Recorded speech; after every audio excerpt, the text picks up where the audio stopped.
একটা কাহিনী মনে পড়ে আর কি, সত্য আমার সাথে ঘটছে। তো আমি সৌদি আরবে বসা ছিলাম, তো বাঙালিরা তো যেখানেই দেখে ওইখানেই মিডিয়ার যুগ।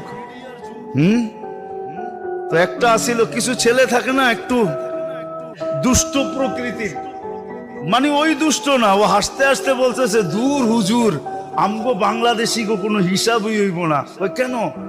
ওই কিয়ামতের দিন আল্লাহ জিজ্ঞাসা করবে, তোকে দেশ কই? কয় বাংলাদেশ।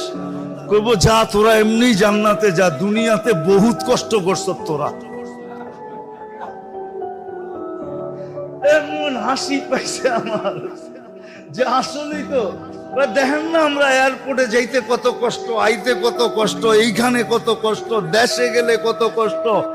আমাকে কষ্টের তো আর শেষ নেই, আর কি হিসাব নিব আমাগর থেকে? তোর কথাটা আমার ভালোই লাগছে, হাসতে হাসতে একটু